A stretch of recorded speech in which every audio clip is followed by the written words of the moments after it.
अभी मैं Nagpur police training देने गया एक, वहाँ डॉक्टर रविंदर सिंगल जी हैं कमिश्नर, तो ट्रेनिंग के बाद मैं उनके स्टाफ ऑफिसर के संग बैठा, सारे जो आईओज हैं, तो वो जो अभी केसेस चल रहे हैं वो डिस्कशन करने लगे कि अभी जो अनब्लॉक है। एक केस बताया उन्होंने कि साहब एक अजीब सा कंप्लेन आ रही है कि फ़ोन चोरी होता है और उसके तुरंत बाद पैसे निकल जाते हैं यूपीआई से। मैंने कहा आईफोन से भी? हाँ। मैंने कहा ऐसे कैसे हो सकता है? आईफोन चोरी होगा तो पहले आईफोन का पासकोड क्रैक करना है, फिर यूपीआई का पिन चाहिए, तब जाके पैसे निकलेंगे। बोले साहब हो रहा है, हमने यूपीआई से लॉग मंगाया एनपीसीआई से, तो वो लॉग के हिसाब से दिख रहा है कि फ़ोन चोरी हुआ, उसके 20 मिनट के बाद पैसे निकलना शुरू हो गए और निकल गए। तो ऐसे कैसे हो सकता है? फिर मैंने रिसर्च की थोड़ी बैठ के, वहीं आधा पौन घंटे रिसर्च के बाद we could concluded, we found the root cause, and now I am telling you in this podcast.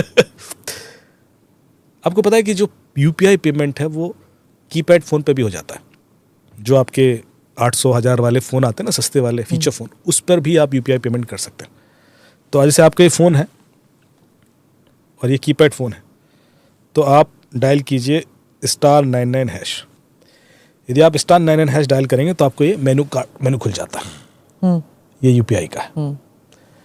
इसमें लिखा है send money, request money, check balance, my profile, pending request, transactions, UPI pin.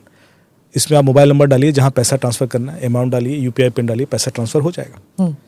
यदि आपका iPhone चोरी हुआ, उसने SIM निकाला, दूसरे फ़ोन में डाला, *99# डायल किया, and this can be done. पहले तो पासकोड डालना पड़ेगा ना खोलने के लिए।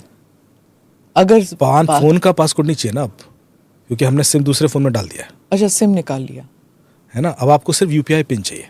हाँ, यूपीआई पिन अभी भी चाहिए, पर आपका फ़ोन का पासकोड नहीं चाहिए। ओके। अब यूपीआई पिन कैसे क्रैक होगा? इसमें जो लास्ट ऑप्शन आपने देखा वो क्या था? यूपीआई पिन रीसेट का। I can reset UPI pin through this. यदि मुझे आपका सिम मिला, मैंने दूसरे फ़ोन में डाला, *99# डायल किया, पहले यूपीआई पिन रीसेट करूंगा। पर जब मैं यूपीआई पिन रीसेट करूंगा तो मेरे से एक इन्फॉर्मेशन मांगी जाएगी, आपके डेबिट कार्ड के लास्ट के 4 डिजिट। उसके बिना मैं रीसेट नहीं कर सकता। अब मैं ये नहीं बताऊंगा कि वो डिजिट मुझे कैसे मिलते हैं, but I can easily get it. Because if you've taken the SIM card, half the people would have put their in some file or the other. नहीं, सिम कार्ड में तो डिटेल नहीं मिलेगा ना, सिम ही तो है। हाँ, ओके।